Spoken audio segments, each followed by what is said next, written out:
Hello friends, good morning and welcome back to my channel Suparna shorts and blog. তো তোমরা সকলে কেমন আছো? আশা করি সকলে অনেক ভালো আছো, আর আমিও অনেক ভালো আছি। তো আগের ব্লগটাই তোমরা দেখেছিলে যে আমি ঘুরতে বেরোচ্ছিলাম। তো কোথায় যাচ্ছি চলো দেখতে থাকো। আর আমার গলাটা প্রচণ্ড ধরে আছে, তো জাস্ট এটা একটু ইগনোর করো, একটু বুঝতে অসুবিধে হবে, বাট আমার কিছু করার নেই, গলাটা প্রচণ্ড পরিমাণেই ধরেছে। তো ফার্স্টেই আমরা চলে গিয়েছিলাম মোহনায়। প্রথমবারেও দীঘায় এসে আমরা কিন্তু মোহনায় এসেছিলাম, কিন্তু অন্য কোনো সাইট সিন ঘোরা হয়নি। কিন্তু আজকে সাইট সিনগুলো একটু ঘুরতে যাব। তো মোহনায় চলে এসেছি একদম ভোরবেলা, তখন কিন্তু সূর্য ওঠেনি, আর সূর্যটা কাটাও এই ফাঁকে হয়ে যাবে। প্রথমবার যখন এসেছিলাম তখন কিন্তু সূর্য ওঠা দেখতে যাইনি, তো আজকে দেখব। তো দেখো আমার ফোনে না হালকা বোঝা যাচ্ছে যে সূর্যটা উঠছে, যেহেতু মেঘ ছিল যার কারণে সূর্যের যে গোল ভাবটা, সূর্যোদয়ের সময় যে গোল হয়ে সূর্যটা ওঠে পুরোটা ভালো করে দেখা যায়, সেটা অতটা বোঝা যাচ্ছিল না। আর তারপরে এখানে দেখো একটা গরুকে দেখে বাবু আর ওর বাবা দুজনেই আদর করতে শুরু করে দিয়েছে। আমি একটু ভয় পাই জন্তু জানোয়ার না, আমার একটু দূর থেকেই দেখতে ভালো লাগে, কাছ থেকে দেখতে কিন্তু আমার ভীষণ ভয়ই লাগে। তো বাবুরও কিন্তু ভীষণ সাহস, ওর বাবার মতো। দেখো কীভাবে আদর করছে গরুটাকে, আর ওর বাবাও কিন্তু আদর করছে। তো এখানে এসে অনেকগুলো রিলস বানালাম, ফটো তুললাম। তো তারপরে এখান থেকে এবার চলে যাব। অনেকক্ষণ ঘোরাফেরা করেছি, তো এখন একটু দেখি বিচের দিকে যাব। আমরা চাটা কিছুই খাইনি, তো একটু চাও খেয়ে নেব।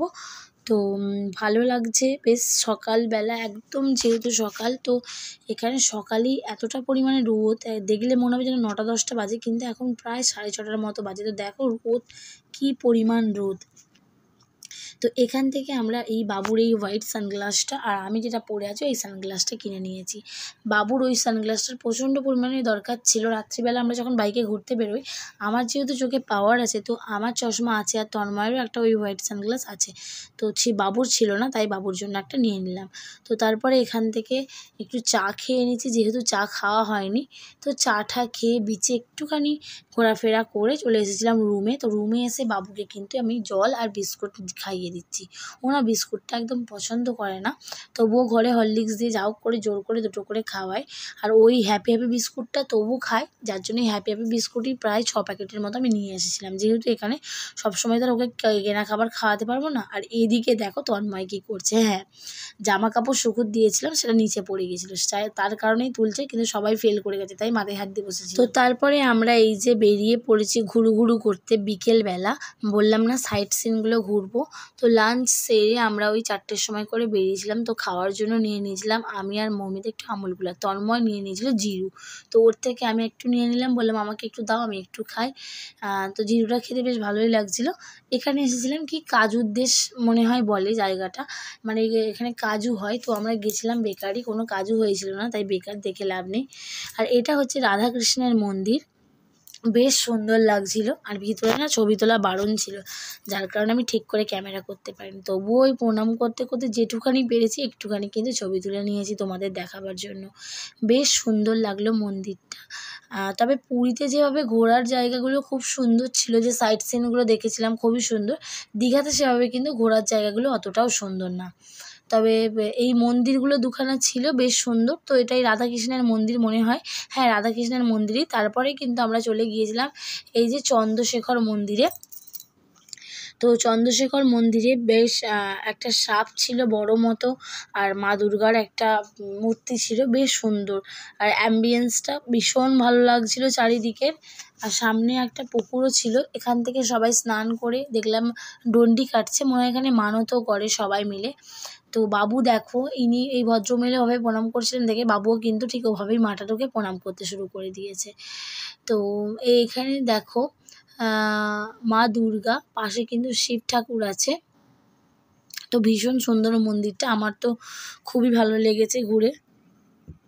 তো ঠাকুরটা খুবই সুন্দর, আমার ভীষণ পছন্দ হয়েছে। তো তন্ময় জিজ্ঞাসা করছিল এটা কত বছরের, কি সব কিছুই জিজ্ঞাসা করছিল। তো এই যে বললাম না এই পুকুরটা থেকে সবাই স্নান করে ডন্ডি কেটে কাটছিল, এখানে মনে হয় সবাই অনেক মানত করে। দেখলাম একটা গাছও আছে, সেই গাছে কিন্তু অনেকে ডুরিও বেঁধেছে দেখলাম।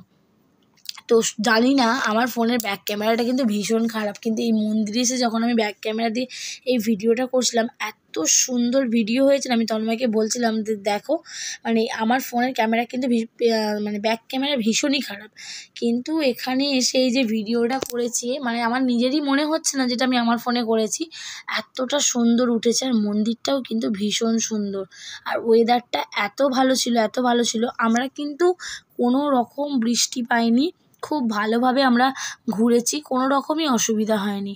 তো আমরা এই সব সাইডে আরও মন্দির ছিল এই মন্দিরটার ভিতরেই, তো সেই মন্দিরগুলো এক এক করে কিন্তু আমরা ঘুরে ঘুরে দেখছিলাম। তো আজকে যখন স্নান করে রুমে ঢুকি তখন দেখি প্রচণ্ড বৃষ্টি হচ্ছে, তো আবার বেরোবার আগে সেই বৃষ্টি বন্ধ হয়ে যায়, মানে কোনো রকমই অসুবিধে হয়নি, এতটা সুন্দর ঘুরেছি আমরা। তো সানগ্লাসটা দিয়ে একটু দেখছিলাম যে সানগ্লাসটা দিয়ে ক্যামেরা করলে কীরকম দেখতে লাগে। তো এটা হচ্ছে জগন্নাথ, বলরাম, সুভদ্রা।